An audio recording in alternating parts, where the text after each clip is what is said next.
Inside, their tastefully furnished bedroom, beneath a chandelier dripping with crystals, Agnes lounged on a velvet-upholstered bed while James sipped from a glass of whiskey by the floor-to-ceiling window. The ambient glow from a gold-trimmed bedside lamp reflected off their silk sheet. Their life was the envy of many. A mansion in Banana Island, designer clothes, luxury cars. James, a respected structural engineer, had married Agnes 3 years earlier. She ran an upscale boutique in Lekki, all financed by James, with help from his father's endless fortune. James's father, Chief Williams, owned one of Nigeria's top real estate empires. He was old money, respected and incredibly wealthy. His reputation alone made James a hot cake, and Agnes, the stunning daughter of a once struggling trader, saw her chance at an easy life the moment she met him. That night, while scrolling through her gold-plated iPhone, Agnes suddenly turned toward James. "Baby," she said, stroking his arm, "do you know how much of your father's wealth will come to you?" James looked puzzled. "Why are you asking?" She shrugged, feigning innocence. "I mean, you're his only son. Your sisters will marry into other families. Naturally, you should inherit the bulk of everything. Just wondering." James blinked. "Agnes, are you praying for my father to die early?" Agnes laughed awkwardly. "What? No, I only had a strange dream, that's all." But James didn't smile. That night, he couldn't sleep. He stared at the ceiling, Agnes's words playing on repeat. It didn't feel like a harmless question. It felt like a window into her true intentions. Weeks later, reality knocked. Chief Williams collapsed during a board meeting. James rushed to Lagoon Hospital, where the family gathered around his father's VIP suite. The old man looked weak, his once commanding voice reduced to a whisper. "My children," he began, eyes filled with regret. "I've lost everything. The business is gone. I took a bank loan to fund a government housing project.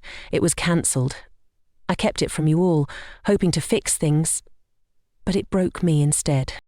James staggered back. His sisters wept. "The bank will reclaim the Ikoyi mansion, the cars, everything. I'm sorry. I just wanted to leave a legacy."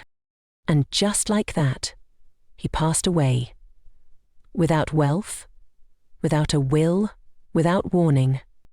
After the lavish burial, James sat with Agnes in their marble-floored living room, breaking the news.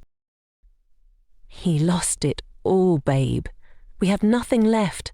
Just this house and my job." Agnes removed her sunglasses slowly, her tone icy. "So your father died broke?" James frowned. "I'm still here. I'm still earning. I financed your boutique." She interrupted. "Let's be clear. I have my business. Don't come borrowing from me. I can't carry a grown man." James's heart shattered. That night, while the city lights twinkled through their massive window, he lay in silence. His wife had just revealed herself, and the truth wasn't beautiful. He decided. If she only loved the riches, then he would let her see poverty. A week after that chilling conversation, James moved through the halls of their opulent mansion like a ghost. Every corner reminded him of what he once believed, that Agnes loved him. Now doubt clung to his soul like humidity in the Lagos heat. Agnes, as usual, was busy flaunting her lifestyle. She uploaded new photos on Instagram, designer handbags, champagne brunches with other Lekki housewives, and subtle captions like, "Boss lady moves. If you know, you know." James watched silently. Her boutique had grown rapidly, thanks to the tens of millions he'd invested. From the customized logo on her boutique signboard to the imported furniture and stocked inventory, it was all his sacrifice. He wanted to see if her love could survive lack, even if it was fake. The following Monday morning, James stepped out in a wrinkled shirt and returned home unusually early. Agnes was sipping wine by the pool in a floral robe, her eyes hidden behind expensive Fendi shades. "Babe," he said quietly, "I lost my job." She froze. "What did you say?" "I was laid off. No warning, just a letter this morning. The company is downsizing." Agnes removed her glasses slowly, her expression twisted from concern to irritation. "So, no income? Just like that?" James nodded, watching her closely. "And you expect me to do what with that information?" she snapped. "Feed you?" "I just thought you'd support me, till I bounce back." Agnes laughed bitterly and stood up. "Support you? James, I'm married into a wealthy family, not to start managing. I'm not going to downgrade my lifestyle for any man. I married you because I thought you'd inherit Chief's empire, not because I wanted to become someone's ATM." James's heart cracked again, deeper this time. "And so all of this, everything we had, was for the money?" Agnes didn't flinch. "If your father hadn't been rich, do you think we would have even met? Let's not pretend, James. You know girls like me don't look twice at broke men." She turned and began walking toward the house. James followed, stunned. "So you're giving up on our marriage just like that?" She stopped at the door, turned with a smirk. "We don't have a marriage. We had a transaction. And now that the money's gone, so am I." That night, under the chandelier that once glowed on love, Agnes packed her designer suitcases, stepped into her white Mercedes, and drove off without looking back. James sat on the cold marble floor, staring at the door she'd slammed. His phone vibrated with pity messages from friends who saw her post, starting a new chapter, no time for broke energy. He didn't cry. He just stared. The woman he loved had left, and he wasn't sure if she ever loved him at all. But fate and karma were already on the move. 2 months passed. James's once vibrant mansion was now quiet, almost mournful. The absence of Agnes echoed in every room. The scent of her perfume had faded, but her betrayal lingered. Friends stopped calling. Gossip spread like wildfire. The engineer whose wife dumped him because of money. But James stayed calm. He had returned to work discreetly. Not as an engineer, but consulting privately for a multinational firm on remote projects. He told no one, not even his sisters. He wanted time to heal and to watch. Then, on a calm Saturday morning, just as he stepped out of his G-Wagon to pick up some files, a knock echoed at his front gate. The security guard buzzed in a young woman. She walked straight to the door like she owned the place. It was Agnes. She looked glamorous, as usual. Her lace gown shimmered in the sun, paired with gold heels and a Hermes handbag. Her nails were freshly done, lips painted red, confidence blazing. James opened the door slowly. "Agnes?" She smirked. "Relaxed, I didn't come here to beg." James said nothing. She reached into her bag and pulled out a gold-trimmed card. "My wedding is next weekend. Thought I'd be kind enough to invite you." James blinked. "Your wedding?" She nodded proudly. "Victor. He's from an oil family. Real money, old connections. Unlike your late father who went broke chasing federal contracts." James stared at her, stunned. "You left me, and barely weeks later you're engaged?" Agnes laughed. "That's what smart women do, upgrade." Then she handed him the invitation, turned with a smug grin, and strutted off to her parked Range Rover, the engine humming like her pride. James stood frozen, card in hand. On the wedding day, curiosity, or maybe dignity, pushed him to attend. Dressed in a sleek black kaftan and designer sunglasses, he arrived at the luxury outdoor venue in Victoria Island. Champagne towers, imported flowers, a live band flown in from Ghana. It screamed wealth. He quietly took a seat at the back, away from the cameras, away from the whispers. But then something unexpected happened. A group of ladies nearby were gisting. One, unaware of James's identity, said, "You know Agnes divorced her ex-husband because he went broke." The other laughed. "She's gold digger pro max. But this new man, loaded. She caught a bigger fish."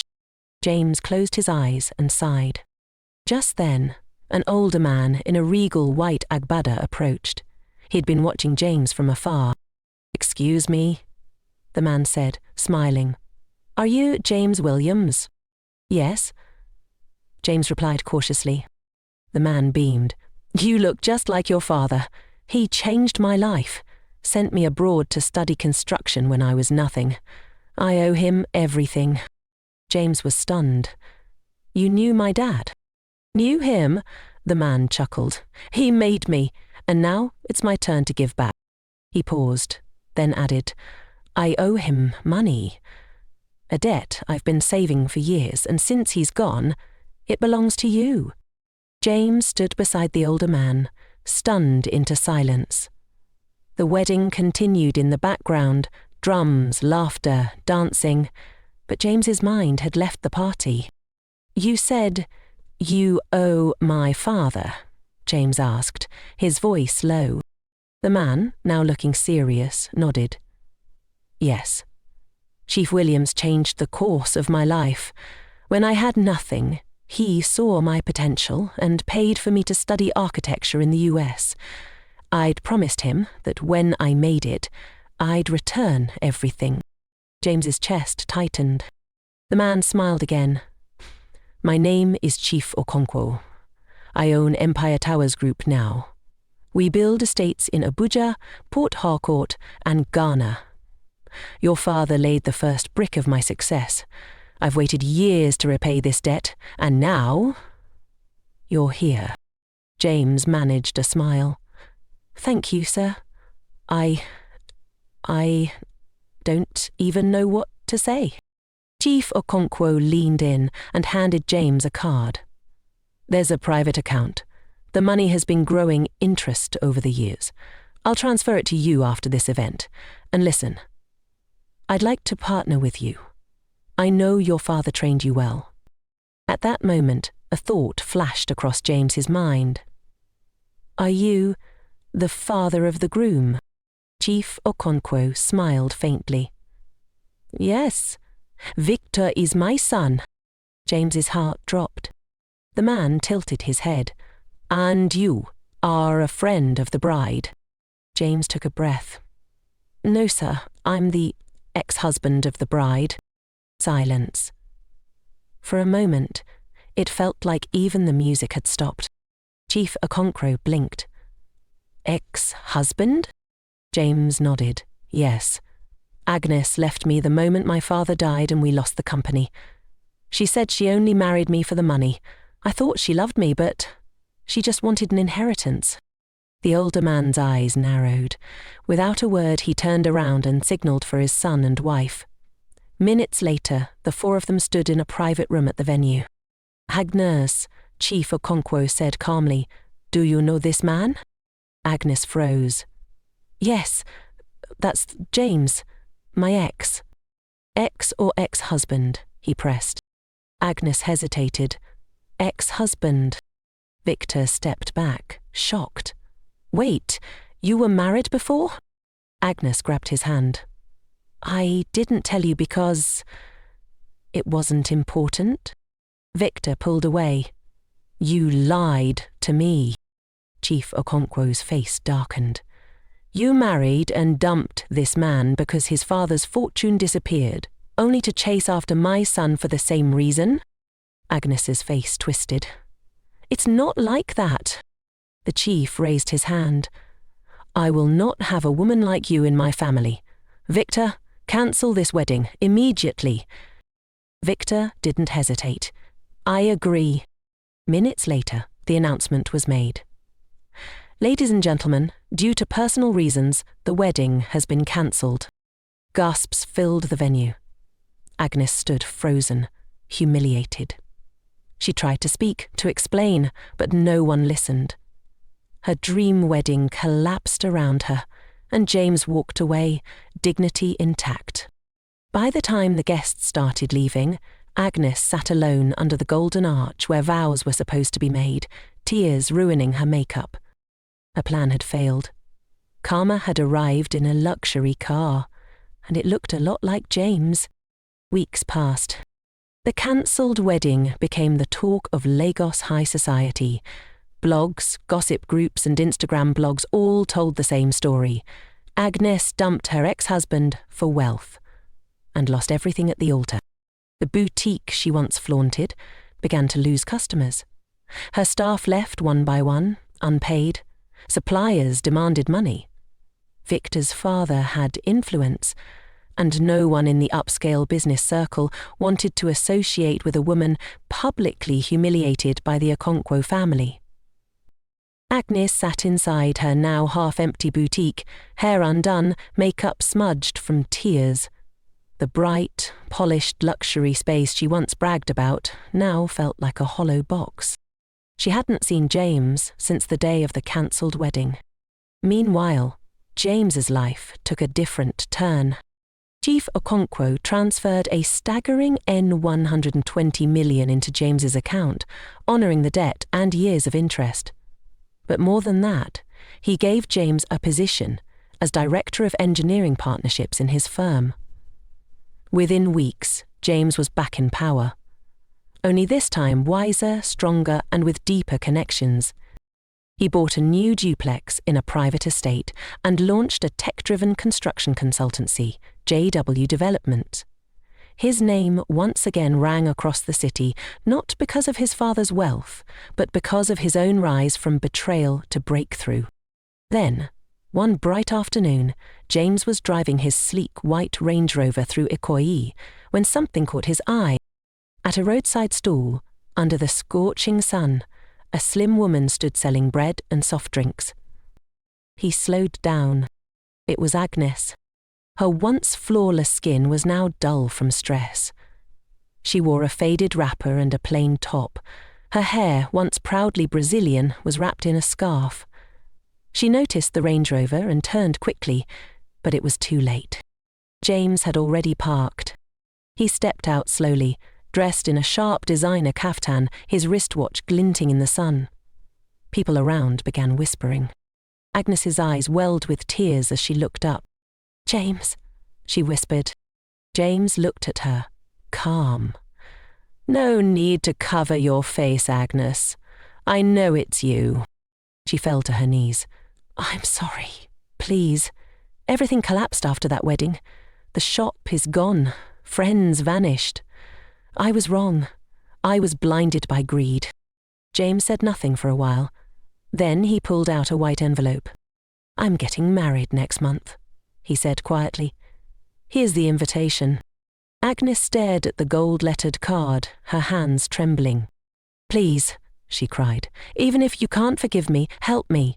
Give me any job, cleaner, anything. I just want to feed myself." James looked into her eyes. "I forgave you the day you walked out. But now you know. Money can't buy character." He handed her his card. "Call me tomorrow. I'll see what I can do." Agnes wept deeply as James stepped into his car and drove off, leaving behind dust and a heavy dose of truth. The next morning, James sat in his private office at JW Developments, reviewing building plans for a luxury estate in Abuja. The office oozed class.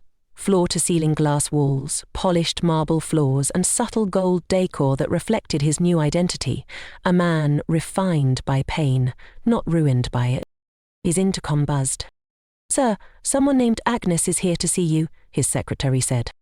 James hesitated for a second, then replied, "Let her in." Agnes walked in slowly, dressed in a simple blue gown.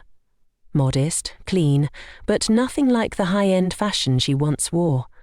Her face was bare of makeup. For the first time, she looked human. Humbled. "Good morning," she whispered, barely able to meet his eyes. James gestured for her to sit. She lowered herself into the chair, clutching her handbag tightly. I called, like you said, she began, and I came because I have nothing. I know I don't deserve your help, but I'm not here to beg for pity. I just need a job, something to earn honestly. James looked at her for a moment, reading the sincerity in her eyes. I have a friend, he said slowly, who runs a catering business. They need someone for logistics, packaging, and admin. It's not glamorous, but it's a start. I can get you in on one condition. Agnes looked up, hopeful. Anything? You work like you've never seen luxury before. No entitlement, no shortcut. She nodded quickly. I will, I promise. James handed her a small envelope. That's a monthly transport stipend. The rest you'll earn. Agnes opened it. N100,000. She gasped. Thank you, James. Thank you so much. James leaned back. You know, I don't hate you. What you did broke me, but it also built me. You thought you buried me, but you were planting me. Agnes lowered her eyes, tears streaming down her cheeks. I don't expect forgiveness, she whispered. But you already have it, James replied. Now go, show the world who you can become. She nodded and stood up, wiping her face. As she left the office, James looked out the window, lost in thought. The pain had passed, but the memory remained. Not to hurt him, but to remind him never to ignore red flags again. That evening, as the sun set over the city, James walked into a luxury bridal showroom in Victoria Island. A stunning woman in an emerald green gown turned and smiled. Babe, she beamed, you came early. I couldn't wait, James smiled, pulling her into a gentle hug. Only a few weeks left till I call you my wife. She laughed, radiant. The wedding planner said we're getting RSVPs from governors and COOs. It's going to be a wedding of the year. James kissed her forehead. Not just a wedding. A fresh start. With real love. Outside, the world still spun, but inside James's heart, peace had finally returned, and this time it came wrapped in grace, not gold. The sun beamed brightly over the private beach in Echo Atlantic as a luxury convoy of black G-Wagons and Rolls-Royces pulled into the venue. White tents decorated with golden trims lined the sand, and violinists played softly under a floral archway that looked straight out of a fairy tale. This wasn't just a wedding. It was a spectacle. James Williams, son of the late Chief Williams, now a self-made multi-millionaire and CEO of JW Developments, was marrying Adana, a graceful Harvard-educated entrepreneur from a powerful diplomatic family. The guest list was jaw-dropping: senators, tech billionaires, business moguls, even a former vice president. Paparazzi were stationed at the entrance. Drones hovered in the sky, capturing the event from every golden angle. James stood at the altar in a tailored white agbada, embroidered with silver thread.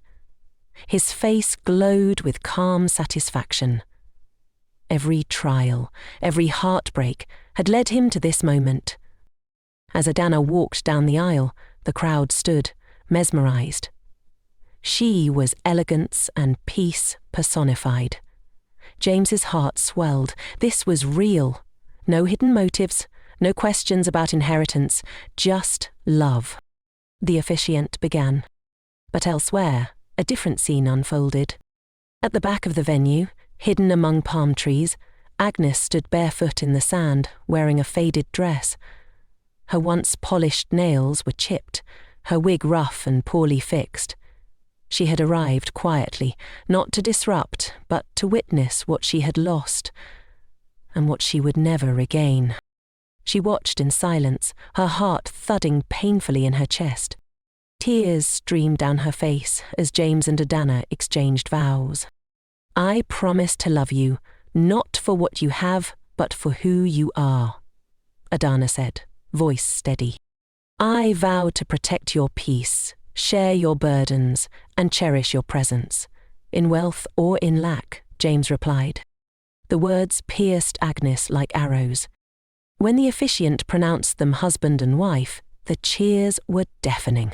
Fireworks exploded above, dancers flooded the aisle, cameras flashed. Agnes turned away, clutching her chest. She walked slowly along the shore, barefoot in the sand, trying to hold back sobs. Her dreams were gone. Her greed had destroyed everything. Back at the reception, James was handed the microphone. He stood up, took a deep breath and smiled. "Today isn't just about a new chapter," he said, voice echoing through the speakers. "It's proof that pain doesn't have to define us, that when love is true, it finds its way." The crowd clapped thunderously. Hours later, as guests toasted champagne and danced to live bands, James stepped aside to take in the moment. He spotted a familiar figure in the distance, walking away. He knew it was Agnes, but he didn't call her back. He simply whispered, "May you heal, and never forget." Then he returned to the woman who chose him for his soul, not his bank account. As the night sky lit up with fireworks, James held Adana close and smiled. Love had won, and this time, it was forever.